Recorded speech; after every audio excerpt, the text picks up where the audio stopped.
daripada ulama. Tetapi apa yang saya dapat maklumat beliau ini berasal daripada wakil kebetulan. Jadi tak asing bagi kita berpendidikan tinggi dan banyak pengalaman. Dan ini saya baca sedikit kenaan dengan pendidikan beliau itu. Sekarang ini sedang menghabiskan pengajian PhD beliau dalam bidang mungkin Islamic Finance di University Pendidikan. Pernah menjadi pensyarah pengajian Islam di Universitas Universitas Petronas dan membuat bela wawancara di Mahkamah Tinggi Padang, perbuatan syar'i Mahkamah Syariah. Dan banyak dari itu yang banyak tersebut dari dalam kedai saya seperti ceramah hidup kata-kata yang ada menteri ceramah menjadi dari awal dan ceramah dari menjadi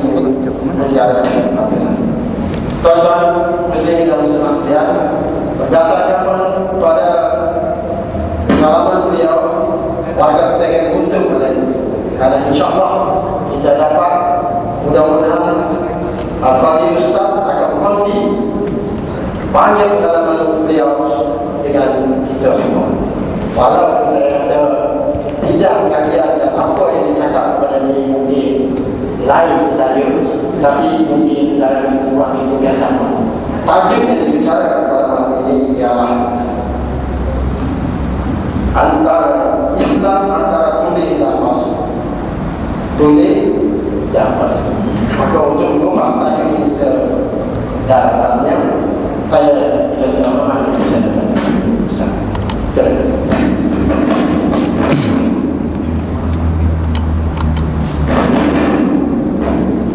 Assalamualaikum warahmatullahi wabarakatuh. Innal hamdalillah nahmaduhu wa nasta'inuhu wa nastahdihi wa nastaghfiruh wa na'udzu billahi min shururi anfusina wa min sayyiati a'malina. Man yahdihillahu fala mudilla lahu wa man yudlil fala hadiya lahu. أشهد أن لا إله إلا الله وحده لا شريك له وأشهد أن محمدا عبده ورسوله. اللهم صل وسلم على محمد وعلى آله وصحبه والتابعين بإحسان إلى يوم الدين وبعد. رب اشرح لي صدري, wahai Tuhanku, lapangkanlah dadaku ini, wa yassirli amri, dan permudahkanlah urusanku, wahlul 'uqdatam min lisani, dan uraikanlah kekeluhan lidahku, yafqahu qawli, supaya mereka memahami kata-kataku ini. Yang dihormati lagi dimuliakan Tuan Pengerusi, pemudah cara pada malam ini, yang dimuliakan Tuan Imam bersama dengan saf pimpinan jawatan kuasa Masjid Umar Al-Khattab Ketereh, Kota Baru, Kelantan. Seterusnya saudara-saudari, sahabat sahabiah, muslimin muslimat, mudah-mudahan dirahmati dan diberkati oleh Allah Subhanahu wa taala. Pada malam ni sekitar 1 jam saya akan membahaskan berkenaan dengan tajuk Islam antara tulen dan palsu. Apa yang dimaksudkan sebagai tulen dan apa yang dimaksudkan sebagai palsu. Sidang hadirin mukminin, bila kita nak bercakap tentang Islam yang tulen dan kita nak bezakan kaifa nufarriq, bagaimana kita nak bezakan Islam yang palsu, caranya ialah dengan membandingkan sesuatu perkara yang diperdebatkan itu dengan nas yang ada di dalam Al-Quran dan hadis-hadis daripada Nabi sallallahu alaihi wasallam. Kenapa? Sebab the primary sources ataupun sumber utama perundangan Islam, hukum hakam Islam, kita nak kata ahkamul khamsah, hukum yang 5 tu kan, wajib, fardu, sunat, kita nak kata dia harus ataupun mubah, kita nak kata dia makruh ataupun kita nak kata dia haram, dia mesti datang daripada the primary sources. Sumber utama ni dia ada 2 sahaja tuan-tuan sekalian. Yang pertama kita panggil Al-Quranul Karim ataupun wahyu daripada Allah Subhanahu wa taala, dan yang keduanya ialah sunnah ataupun hadis Nabi sallallahu alaihi wasallam. Jadi perbincangan kita ni tuan-tuan sekalian, saya dimaklumkan bahawa Masjid Umar Abdul Aziz Ketereh ni orang-orang terpelajar belaka. So boleh tak kita masuk gear 5 terus, boleh tak? Kena start gear 1 dulu. Ni saya diberitahu ini orang-orang yang hebat-hebat belaka. Jadi nanti kita akan utarakan beberapa perbincangan yang bagi saya menarik, tetapi saya pulangkan kepada tuan-tuan untuk mengadili sama ada perbincangan itu mempunyai kaitan yang bermanfaat dengan tajuk kita pada malam ini. Jadi apa yang mesti ada dalam kepala tuan-tuan sekalian ialah bila kita nak bercakap tentang Islam, nak pastikan dia tulen, dia mesti datang daripada sumbernya yang betul. Apa dia? 2 tadi, Al-Quran dan hadis Nabi. Yang ketiga yang dipanggil sebagai secondary sources ataupun sumber yang kedua. Tadi sumber utama Quran dan hadis. Dia ada satu sumber yang kedua, dan sumber yang kedua ini menolong kita memahami sumber yang utama yang kita panggil sebagai perakuan fuqaha. Perakuan fuqaha. Perakuan fuqaha ni antara contoh yang mudah yang saya percaya tuan-tuan biasa dengar, antaranya ialah ijma', kan? Qiyas, masalih mursalah, dan sebagainya. Itu antara contoh-contoh yang biasa kita bincangkan. Maka sumber yang kedua ini dia ada perbahasan dia, tetapi secara mudahnya apa yang datang daripada para ulama kita boleh setuju, kita boleh tak setuju.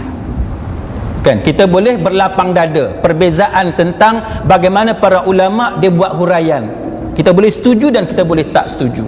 Tapi apabila benda tu datang daripada Al-Quran yang merupakan kalamullah, ataupun dia datang daripada sunnah Nabi yang sahih, yang disebut sebagai qata'i, yang putus, yang mu'tamad, maka kita tidak boleh menafikan atau menolak nas-nas berkenaan.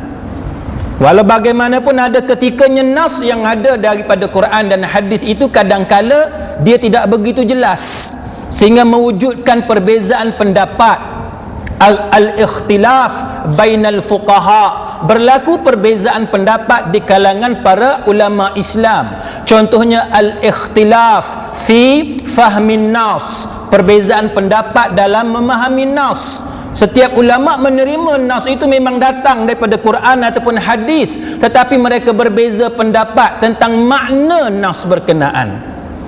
Sebagai contohnya tuan-tuan sekalian, dalam Quran sebut salasata quru, waktu iddah bagi perempuan yang bercerai dengan suami dia. Salasata quru. Apa makna quru? Di sisi Al-Imam Syafi'i rahimahullahu ta'ala, dia kata salasata quru maknanya 3 kali suci. Tetapi di sisi Imam Abu Hanifah contohnya, dia memberikan makna quru itu sebagai maksud haid. Maka bagi perempuan yang bercerai dengan suami dia, dia dikendaki beriddah dengan 3 kali haid di sisi mazhab Hanafi. Mereka tidak menafikan ayat Quran itu, tetapi berlaku perbezaan pendapat tentang bagaimana nak faham ayat Quran berkenaan. Itu contoh mudah tuan-tuan sekalian. Baik, maka pada malam ni saya nak mulakan beberapa contoh untuk tuan-tuan tengok dan nilai macam mana kita nak bezakan antara Islam yang tulen, ada ketikanya dia datang daripada nas, tapi kemudiannya berlaku tokok tambah. di kalangan manusia, sama ada disengajakan atau tidak disengajakan. Dan saya nak kaitkan dengan fenomena yang berlaku ini dengan apa yang berlaku kepada agama Kristian.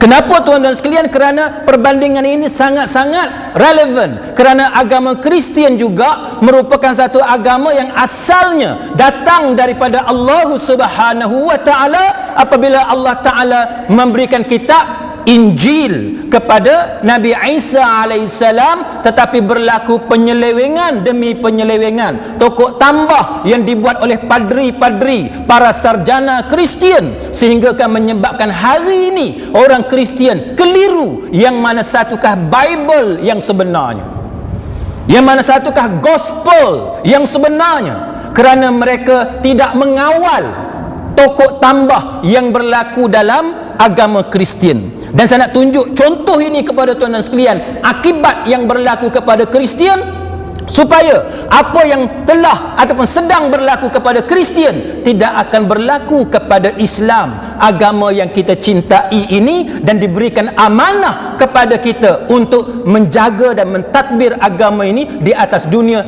termasuk mendakwahkannya kepada manusia.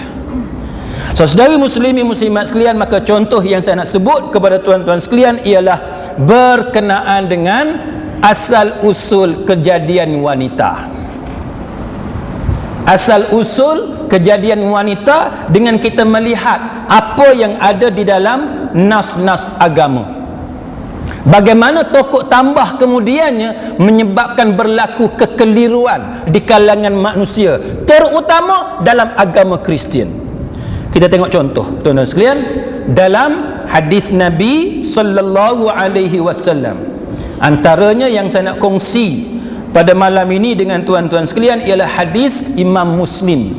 Hadis Imam Muslim, hadis yang sahih, di mana Nabi sallallahu alaihi wasallam bersabda, "Innal mar'ata khuliqat min dila'." Dia kata sesungguhnya wanita itu diciptakan dari tulang rusuk. Lan tastaqima laka ala tariqah fa in istamta'ta biha wa fiha iwaj wa in dhahabta tuqimuha kasartaha wa kasruha talaquha. Nabi kata dia tak boleh lurus untuk kamu di atas satu jalan. Bila kamu ingin berseronok, bernikmat-nikmat dengannya, maka kamu boleh berseronok dengannya ataupun bernikmat dengannya, namun padanya ada kebengkokan. Nabi kata, jikalau kamu paksa dia untuk meluruskan dia, kamu akan membinasakan atau memecahkan dia, dan kerosakan ataupun kebinasaan yang berlaku kepada dia adalah perceraian, talaq. Baik, sidang hadirin mukminin, saya tak mau cerita benda lain. Yang saya nak ceritanya perkataan hak mula-mula tu. Apa dia Nabi kata dalam hadis ni, hadis Imam Muslim? Nabi kata innal mar'ata khuliqat min dila', dicipta daripada tulang rusuk. Tuan-tuan faham macam mana? Hadis ni sahih, kita tak petikai tentang kesahihan, authenticity hadis ini, tapi tuan-tuan faham macam mana? Ini saya nak bagi satu contoh macam mana Islam ni kita kena jaga betul-betul tuan-tuan sekalian. Baik. Bila tuan-tuan dengar lagu tu, tuan-tuan kena ingat dalam kepala Nabi bagi tahu perempuan dicipta daripada tulang rusuk. Satu. Yang kedua, hadis Bukhari dan Muslim. Hadis Bukhari dan Muslim ni bagi siapa yang belajar hadis, dia juga dipanggil sebagai hadis muttafaqun alaih. Hadis muttafaqun alaih tuan-tuan sekalian, dia ada dua jenis. Dia ada dua jenis muttafaqun alaih. Satunya muttafaqun alaih dari segi matan dia, teks dia, kan, benda hak Nabi kata tu dipersetujui oleh kedua-dua Imam Bukhari dan Imam Muslim. Itu muttafaqun alaih jenis yang pertama. Muttafaqun alaih jenis yang kedua ialah muttafaqun alaih dari sudut sanad, rantaian perawi, chain of narrators. Mana rantaian perawi dia itu disepakati oleh Imam Bukhari dan juga serupa dengan Imam Muslim. Mana dua jenis kesepakatan. Bila kita sebut muttafaqun alaih, maka dalam kepala kita tahu ada dua jenis yang disebut sebagai muttafaqun alaih. Maka hadis ni hadis dipersetujui oleh Bukhari dan Muslim. Maknanya hadis ni sangat-sangat tinggi darjat kesahihan dia. Dia kata apa? Dia kata istausu bin nisa khaira. Dia kata berwasiatlah kamu semua dengan kebaikan kepada para wanita. Sebab apa? Sebab Nabi kata fa innal mar'ata khuliqat min dila'. Dia kata kerana wanita itu dicipta dari tulang rusuk. Hadis yang kedua ni hadis yang sangat kuat pun Nabi kata perempuan dicipta daripada tulang rusuk. Tapi hadis ini Nabi kata istausu, berwasiatlah kamu. Orang Melayu kalau dengar perkataan berwasiat, dia faham macam mana? Nak mati? Itu cara orang Melayu faham. Bila sebut wasiat dalam kepala dia, mati. Tapi maksud wasiat ni bukan semestinya mati. Wasiat ni maknanya berpesan atau bagi nasihat dengan nasihat yang baik. Itu maksud wasiat. Macam orang Melayu kita, tuan-tuan sekalian, bila sebut fitnah. Orang Melayu bila sebut fitnah, dia faham fitnah ni cerita bohong. Tu fitnah. Orang putih kata defamation, libel or slander. Orang putih kata. Kena sebut orang putih sikit lah, sebab orang kata orang tereng ni hebat-hebat belaka kan. Jadi itu kata cerita bohong. Orang Melayu bila sebut fitnah, dia faham lagu tu. Tapi bila Quran sebut fitnah, al-fitnatu asyaddu kan. Fitnah tu lebih teruk daripada bunuh. Ataupun hadis Nabi sebut tentang fitnah. Hadis Nabi sebut fitnah, Quran sebut fitnah, bukan maksud dia cerita bohong sebagaimana yang orang Melayu faham, orang Melayu duk guna. Bukan. Fitnah ni maksudnya ada ketika maksudnya ujian, ada ketikanya maksud kebinasaan kepada agama, kerosakan kepada agama. Itu fitnah dari sudut wahyu, dari segi bahasa Arab yang Quran guna dengan hadis guna. Sebab tu kita bila kita belajar tentang Islam, kita kena tahu dari sudut istilah-istilah yang digunakan supaya kepahaman kita tu betul. Sebab apa tuan-tuan? Ada orang Melayu kita kata buat fitnah ni, cerita bohong ni lebih teruk daripada bunuh. Itu salah. Maksud fitnah lebih teruk daripada bunuh, maksud dia ialah fitnah agama tu yang lebih teruk daripada bunuh. Sebab itu kita kena belajar dengan cara yang betul. Barulah kepahaman kita ni tepat di atas landasan berasaskan kepada Al-Quran dan sunnah Nabi sallallahu alaihi wasallam. Sama juga orang kita kalau sebut wafat. Sebut wafat dalam kepala kita ni Nabi je wafat. Betul tak? Kau orang ketereh guna perkataan wafat ni dekat jiran sebelah. Tuan Imam ambil mikrofon ni, nak buat pengumuman sikit. Pak Hashim kita yang duduk sebelah dengan masjid ni, selang 2 pintu daripada masjid ni, dia dah wafat dah semalam. Ada sebut gitu tak? Ada sebut tak wafat? Tak ada. Mana sebut wafat? Sikit lagi ada kata wafat alaihi salam lagi. Kita tak guna perkataan wafat sebab kita orang Melayu bila sebut wafat ni, kita guna perkataan wafat untuk Nabi. Itu orang Melayu punya penggunaan. Tapi metodologi ataupun manhaj, cara yang diguna pakai oleh Quran, Quran tak guna untuk Nabi, tapi Quran guna untuk semua orang, termasuk untuk orang jahat pun Quran guna wafat. Boleh tak? Lepas ni utusan Malaysia ke Berita Harian ke Malaysia Kini keluar tajuk depan, perompak wafat dibunuh oleh pengawal keselamatan. Boleh tak? Tuan-tuan boleh tak? Tuan-tuan setuju ke tak setuju ni? Tuan-tuan ni pakai duk semua. Ikut ustaz lah, ustaz nak kata apa kan. Apa bukti dia? Apa bukti dia? Nanti tuan-tuan ada masa buka Quran, tuan-tuan buka Quran surah An-Nisa ayat 97. Buka Quran surah An-Nisa ayat 97. Semalam saya kuliah di Masjid Muhammadi, saya cerita cara kita nak faham Quran kena rujuk tafsir induk, tafsir utama, the major exegesis, tafsir utama antaranya Ibnu Katsir, At-Tabari, Ar-Razi, Al-Zamakhsyari, Al-Qurtubi dan sebagainya. Itu cara kita nak faham Quran. Balik rumah tengok surah An-Nisa ayat 97. Allah Ta'ala kata apa? Ni kita nak sambung Al-Hijrah kan? Penceramah dia mesti baca ayat ni. Para penceramah mesti baca ayat ni. Kalau penceramah tak baca ayat ni, dia ada kekurangan sikit dalam cerita pasal Ma'al Hijrah. Apa dia? A'udzubillahi minasyaitonir rajim. Innal ladzina tawaffahumul malaikatu zalimi anfusihim qalu fima kuntum qalu kunna mustad'afina fil ard qalu alam takun ardullahi wasi'ah fatuhajiru fiha faulaika ma'wahum jahannam wasa'at masira. Allah Ta'ala kata apa? Dia kata innal ladzina tawaffahumul malaikah, sesungguhnya golongan yang diwafatkan oleh malaikat. Ada beberapa orang dalam perang Badar yang malaikat maut ambil nyawa dia, yang Allah Ta'ala guna perkataan innal ladzina tawaffahumul malaikah, yang diwafatkan oleh malaikat. Siapa yang malaikat wafatkan ni? Nabi ke? Bukan Nabi.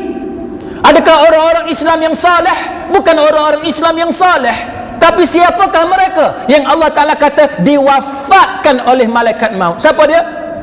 Quran kata zalimi anfusihim, mereka yang menzalimi diri mereka sendiri. Orang yang buat zalim dekat diri dia, bila dia mati, Allah Ta'ala guna perkataan wafat. Kita orang Melayu wafat ni Nabi, tapi Quran guna wafat itu untuk orang jahat. Siapa dia tuan-tuan sekalian? Imam Asy-Syaukani antaranya, termasuk Imam Ibnu Katsir, bila dia cerita kisah ni, dia kata masa perang Badar orang Islam menang kan? Orang Islam menang, maka bila tengok mayat bergelimpangan tu, sahabat-sahabat Nabi asingkan mayat. Dia tengok mayat orang Islam letak satu tempat, mayat orang bukan Islam letak satu tempat. Tengok-tengok di kalangan tentera musyrikin terdapat orang Islam yang beriman kepada Muhammad sallallahu alaihi wasallam tapi jadi tentera musyrikin. Lalu Asy-Syaukani mengatakan bahawa ada di kalangan sahabat yang meminta keampunan kepada Allah supaya Allah Ta'ala ampunkan orang Islam yang jadi tentera musyrikin. Imam Ibn Katsir kata berlaku perbezaan pendapat antara sahabat-sahabat Nabi. Ada sahabat Nabi kata ni orang Islam walaupun dia jadi tentera kafir, tapi kita kena uruskan mayat dia sebagai orang Islam. Sahabat Nabi hak lain pula kata tak boleh. Walaupun dia orang Islam, dia duduk di Mekah, tapi sebab dia dah jadi tentera musyrikin lawan Nabi, mereka tu jadi orang kafir dan hendaklah diuruskan mayat mereka sebagai mayat orang kafir. Lalu sidang hadirin mukminin, apa yang berlaku? Turunlah ayat ini, surah An-Nisa ayat 97. Allah Ta'ala kata apa? Penghakiman daripada Allah, judgment daripada Allah Ta'ala kata apa? Faulaika ma'wahum jahannam. Puak-puak tu, balasan Allah Ta'ala bagi apa dia? Neraka jahannam. Wasa'at masira, seburuk-buruk tempat kembali. Walaupun mereka jadi orang Islam, beriman kepada Allah Azza wa Jalla, beriman kepada Muhammad sallallahu alaihi wasallam, tetapi kerana mereka ni dah sanggup duduk di Mekah, sayang dekat harta benda mereka, tak mau berkorban ikut Nabi hijrah ke Madinah, lebih rela duduk di Mekah. Akhirnya mereka diuji oleh Allah Ta'ala dengan cara pemimpin Quraisy minta mereka atau paksa mereka jadi tentera musyrikin lawan Nabi. Mereka pun jadi tentera musyrikin lawan Nabi. Maka orang ni balasan dia Nuh dalam neraka Jahannam, bawah sekali tuan-tuan sekalian. Maka Quran kata apa? Mereka ni diwafatkan oleh malaikat maut. Lepas ni kalau sebelah rumah kita ada acong mati, bolehlah sebut acong wafat dah. Boleh tak? Susah tuan-tuan kan. Kalau kita kata acong wafat, lagi orang kata masjid keteres ni belajar dengan tok guru mana pula. Tapi realitinya Quran guna perkataan wafat untuk musuh Allah Ta'ala, yang mana balasan dia dalam neraka Jahannam. Itu antara benda yang saya nak bagi contoh kepada tuan-tuan sekalian, bagaimana ada amalan kita orang Melayu ni yang kadang-kadang dengan Quran tu dia tak serupa tuan-tuan. Dia tak serupa. Bila kita mengaji, baru kita nampak. Bila kita mengaji bahasa Arab sebenarnya, baru kita nampak. Satu contoh lagi yang mudah tuan-tuan sekalian, tuan-tuan pergi dekat kubur, tuan-tuan tengok. Ada tak kubur anak beranak kita, dekat batu nisan tu dia tulis Al-Mutawaffa? Ada tak? Kau tuan-tuan tak tahu nak baca?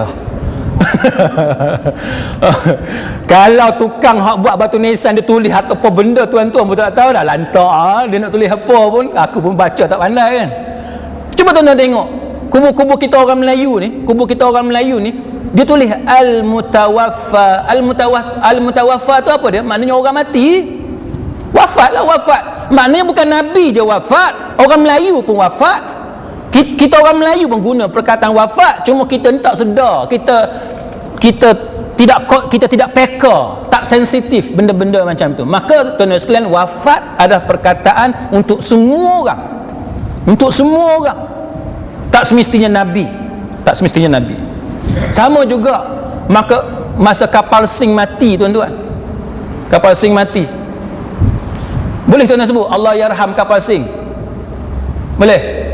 Mana boleh. Kapal Sing tak boleh sebut Allah yarham. Allah yarham maknanya Allah Ta'ala merahmati, ataupun semoga Allah Ta'ala merahmati. Tak boleh. Tapi kalau sebut arwah kapal Sing boleh tak? Arwah kapal Sing boleh? Boleh. Arwah maknanya roh-roh. Arwah ni jamak, plural, mana banyak roh-roh. Tapi kita orang Melayu sebut arwah. Sebenarnya arwah tu salah. Arwah ni maknanya roh yang banyak. Tak apalah, tapi orang Melayu punya penggunaan kan. Jadi kalau nak sebut arwah kapal Sing boleh tak? Boleh. Almarhum kapal Sing boleh tak? Almarhum tak boleh lah kan. Itu contoh tuan-tuan sekalian. Sama juga tuan-tuan sekalian, orang Melayu kita bila dia ada kawan kita aksiden, jatuh motor, kuku dia lutut dia kena jahit, dia pun ceritalah dia nampak ada kawan kita aksiden. Dia pun kata inna lillahi wa inna ilaihi rajiun. Dia kata tak mati. Inna lillah ni bukan tunggu mati. Apa sahaja musibah kita sebut inna lillahi wa inna ilaihi rajiun. Kan? Jadi kita kena belajar benda-benda macam ni supaya selari dengan apa yang disebut oleh Al-Quran dan sunnah Nabi sallallahu alaihi wasallam. Baik tuan-tuan sekalian, itu dua hadis Nabi yang menunjukkan bahawa perempuan ni asal dia daripada tulang rusuk. Tuan-tuan nampak kan? Kemudian dalam suratul Nisa ayat yang pertama, Allah Ta'ala kata, A'udzu billahi minasyaitonir rajim. Ya ayyuhan nasu taqu rabbakumul ladzi khalaqakum min nafsin wahidah. Apa dia? Wahai manusia, bertakwalah kamu kepada Tuhanmu yang telah menciptakan kamu daripada diri yang satu. Wa khalaqa minha zawjaha, dan daripadanya Allah Ta'ala menciptakan isterinya. Rijalan katsira wa nisaa. Apa dia? Sampai berkembang biak lelaki dan perempuan yang ramai. Wattaqullaha alladzi tasaaluna bihi wal arham innallaha kana 'alaikum raqiba. Dia kata, dan bertakwalah kepada Allah dengan mempergunakan namanya kamu saling meminta satu sama lain, dan peliharalah hubungan silaturrahim di antara kamu, sesungguhnya Allah Ta'ala selalu menjaga dan mengawasi kamu. Maknanya Quran dan hadis kata perempuan ni diciptakan daripada diri yang satu. Daripadanya lah Allah Ta'ala ciptakan isteri dia. Tuan-tuan sekalian, sekarang tuan-tuan dah nampak apa yang hadis cerita, apa yang Quran kata. Kan? Sekarang kita banding dengan Kristian. Nak tunjuk kepada tuan-tuan sekalian apa yang akan berlaku kepada satu agama, walaupun dia tambah sikit je tuan-tuan, dia tambah sikit je, maka dia akan berlaku kerosakan kepada agama tersebut. Kita banding dengan Kristian tuan-tuan sekalian. Antaranya dalam Kristian kita tengok di dalam Taurat. Taurat maksudnya Taurat yang telah